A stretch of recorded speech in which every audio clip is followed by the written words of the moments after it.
across the country? Yeah, it's very consistent throughout. The ANC is in a position where it looks like it might lose Mangaung. Obviously, those results still need to come in. Yeah. It's being sent into rural areas. And what's interesting is also the rise of city-based parties or civic movements that are coming in and are challenging the dominance of the party.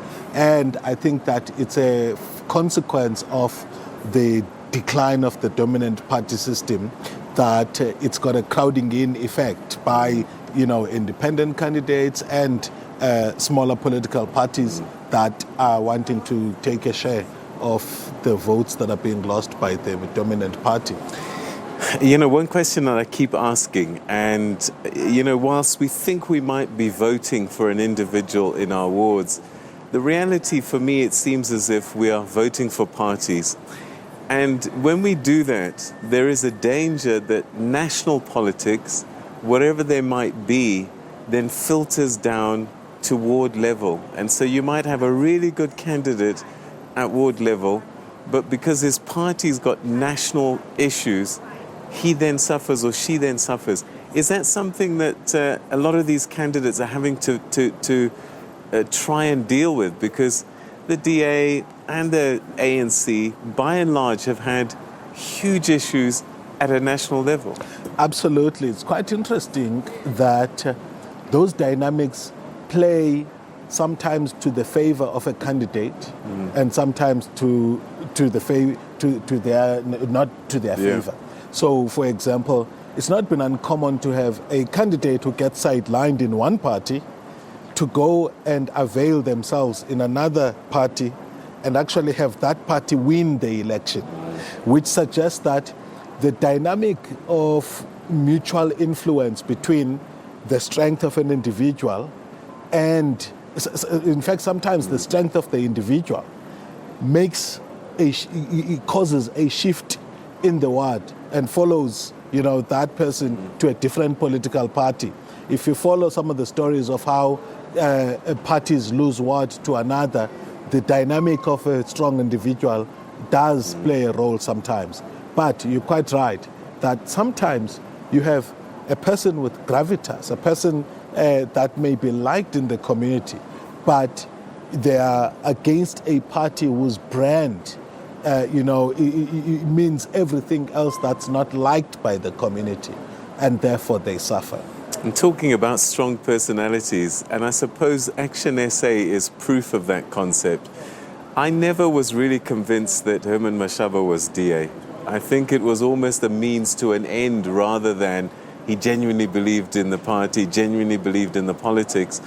And so he was able to extricate himself from the DA story, and people followed him.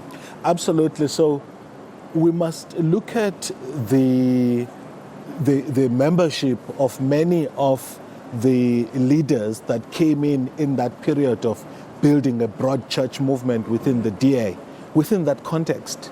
Look at how Muslim Maimane sounds after the DA. In fact, look at him making statements like, if you don't see that I am black, you probably don't see me at all. So all of those leaders, in my view, are leaders who subscribed to a path towards broad church, which when they felt that the direction is no longer that, pulled out and have capitalized on that exit as a message to say we are available on the left of the Democratic Alliance, but still on the right of the ANC.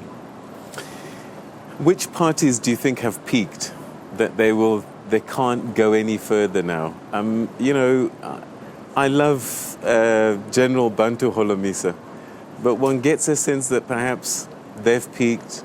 COPE, again, seems as if they've peaked. Is that a fair analysis? Yeah, I actually call the process dynamic fragmentation, because as they phase out of the system, so the phenomenon of a small party does not. It still continues, but it morphs into something else. So now you have Action SA among others. What's interesting for me, and this is a question for me to research once I'm done with my PhD, the issue of the lifespan of these parties. How long do they last? The EFF seems to be, contending with those kinds of questions. How long does a party that is originating from another last? I mean, if you look at history, PAC, Azapo, and all these other movements, and it's the question of longevity is a very interesting one. To answer your question about whether they get to a stage where they peak and they start declining. But also, I mean, the momentum of what carries them to get started sometimes dissipates and is no longer the issue that made them leave the mother body. And therefore, what holds the party together, no longer is there, and it starts, losing momentum. We hear the word renewal. And again, sometimes it can be something that gets thrown out for political reasons, to win elections. Do you get a sense that some people are winning at the game? I'm thinking about the IFP. They seem to have reinvented themselves and it's resonating. The ANC is saying it. Is this a process that's starting to happen and they just got caught up in an election in the middle of that process? Or you're not convinced that there's a renewal process? As far as the IFP is concerned, I have a sense that much of its gains arise from the political environment than from deliberate strategy and tactics. As far as the ANC is concerned, I think that the momentum of self-destruction reached a point beyond which it could never be salvaged in the short term. So, in fact, my view is that a lot more further destruction and implosion needs to happen before the party can be on a platform to rebuild again and start seeing some growth. And that can or cannot be, depending on what happens in the next conference and the period leading up to 2029, in my view. Every 5 years when we do these elections, we always say that most highly contested, the most critical elections in the country's history. And we throw these things out, but one gets a sense that nothing will ever be the same again after these local government elections, that there's a reordering of politics in South Africa. I like that, Peter. So I look at what's happening in our country and in the politics, and I see a long-term trend towards something which in 2029 and beyond may, in fact, I make the point that this transition that we are seeing will crystallize in reality around 2029, when we will see whether the end of the ANC has resulted into a party that can consolidate with maybe a faction of another party and give birth to a two-party state, or this trend of multiple city-based parties consolidates, and at the national level, we've got a multi-party democracy. But one thing that you are right about, we are always going to say, at least in the next 3 elections, 2024, 26, 29, that this is a hotly contested election. We'll keep saying that. All right. Dr. Tsepang, I think, is still with us. We've been talking about these elections and their significance, especially given the shifts and the dynamics now in terms of the fortunes of the major parties. Do you get a sense as well that perhaps things will shift significantly in politics in South Africa after these local government elections?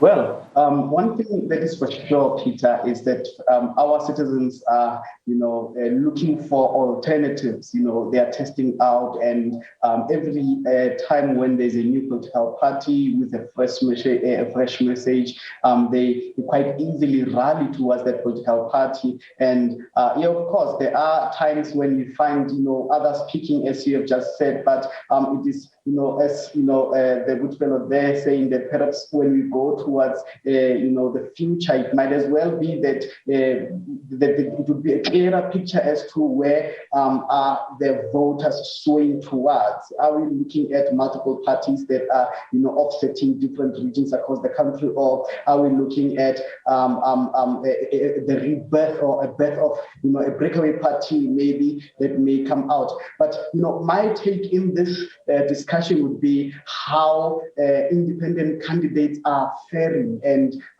do they promise an alternative? Because when you look at the majority of the voters, when in areas where you find there's frustration, particularly relating to service delivery, and then people begin to rally behind independent candidates, it's almost as if they want to see someone who's not accountable to the party but more accountable to them, somebody who may have their constituencies interest at heart. And although currently the picture is that we have your two independent candidates in a council or three, for me it would be interesting to see independent candidates growing to the extent that they become so strong of a voice in municipal councils. For me, that would be an interesting picture to see.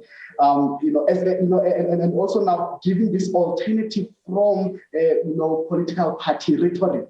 Or putting faith in political parties, but putting faith in individuals, a person who we can hold accountable. Candidates do on their own. I beg your pardon, Peter? What can independent candidates do on their own? They sit, they have a seat, then what? Currently, they are in a minority, so there is not much that independent candidates can do. And also, the stakes are not that much in their favor. I mean, they are only allowed to campaign or to compete for ward councillor seats.